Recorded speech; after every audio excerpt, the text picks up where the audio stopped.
The White House, well, it's panicking this morning. Why? Because the Epstein files are one step closer to seeing the light of day.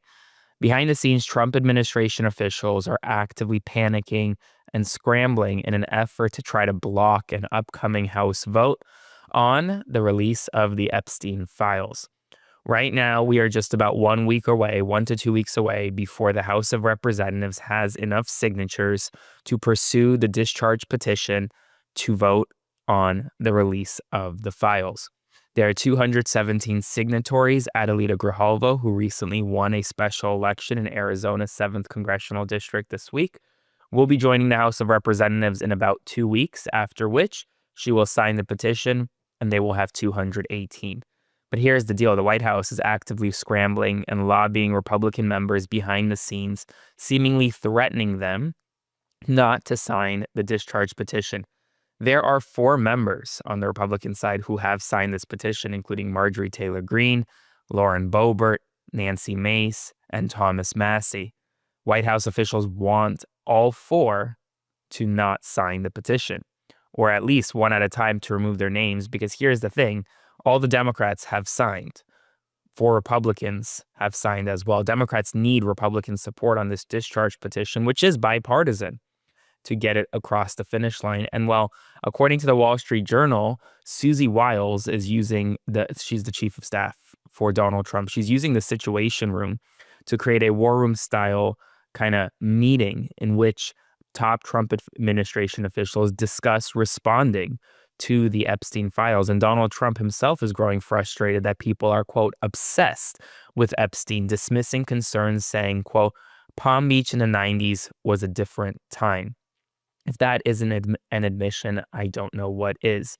Meanwhile, Attorney General Pam Bondi has accused the FBI under Kash Patel for targeting her and trying to remove her. And Susie Wiles regularly now holds Situation Room meetings to craft a strategy because disorganization and advisor missteps are actively deepening this crisis for the White House. And here's the thing. White House officials are actively calling those on Capitol Hill, urging them to vote against or not to sign this discharge petition. But it looks all signs point to it moving forward. And here's what happens when it moves forward. They get the 218 signatures in 2 weeks. It's going to force a vote of the full House of Representatives. Assuming the signatures stay, assuming that none of the Republicans cave and back out, they'll have a full vote sometime in mid to late October, after which it'll go to the United States Senate, and then it'll go to Donald Trump's desk.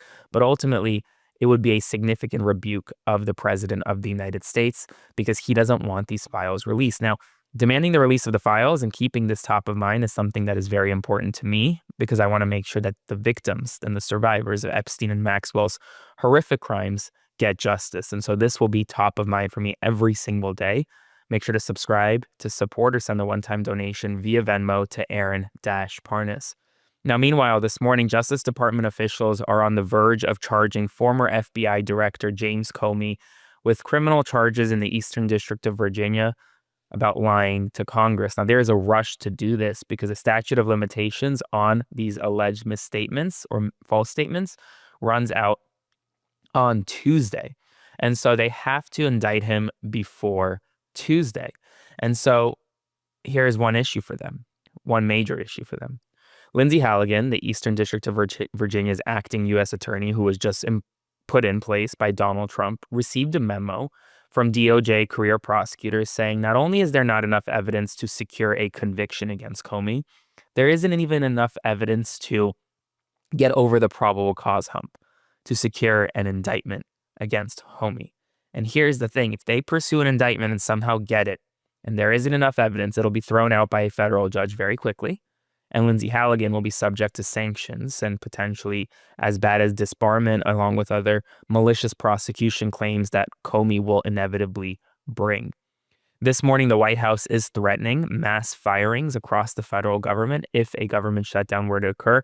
We're now 5 days away from a government shutdown. All signs point to this government staying closed, primarily because Republicans and Democrats can't get together and get their act together.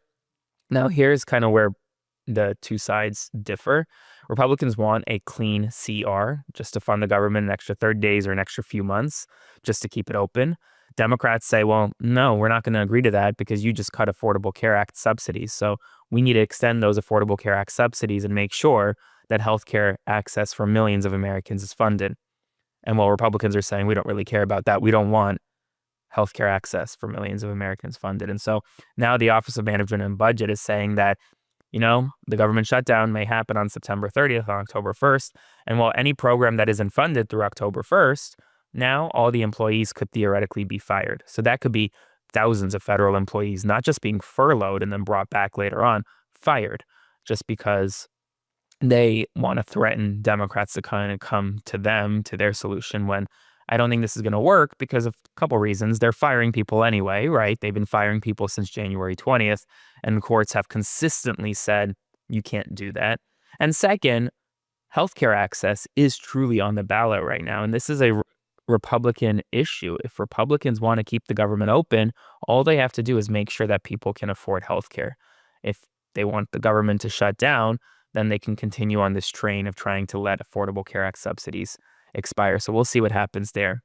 Meanwhile, Jimmy Kimmel's return to ABC drew 6.26 million viewers, over 4 times his usual audience, despite preemptions in nearly a quarter of U.S. households. His comeback monologue also surpassed 26 million views online, marking the best 18 to 49 rating for the show in more than a decade.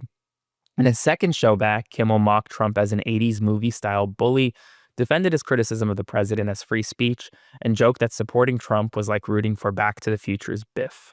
The U.S. economy grew in quarter 2, revised up to 3.8% annualized rate, higher than the earlier 3.3% and the initial 3%. Today, Donald Trump is set to sign an executive order of TikTok, clearing the way for a U.S. consortium to acquire TikTok's U.S. assets, transferring control and a copy of the algorithm, along with oversight, to an American-led venture with Oracle handling data privacy. The full deal will take about 4 to 5 months to complete. A new NBC News review of autopsies found at least 4 Alabama death row inmates had illegal drugs in their systems when executed between 2023 and 2024, raising red flags about contraband smuggling, staff corruption, and the state's failure to prevent narcotics access, even under heightened security. Starbucks is set to close hundreds of North American stores, about 1% of its footprint, and cut 900 more corporate jobs in a $1 billion restructuring effort. And finally, a group of 46 House Democrats led by Representative Ro Khanna will send a letter tomorrow to Donald Trump and Marco Rubio, the Secretary of State, urging the United States to recognize Palestinian statehood. Folks, that's all the news right now. It's going to be a very busy news day. I'll provide you updates every hour, so stay tuned, subscribe to support, and I'll see you this evening for more. Hey folks, Aaron Parnas here. Thank you so much for watching The Parnas Perspective. Please consider subscribing to support our work as we grow this independent news media entity into something that rivals mainstream every single day. Thanks so much, and I'll see you soon.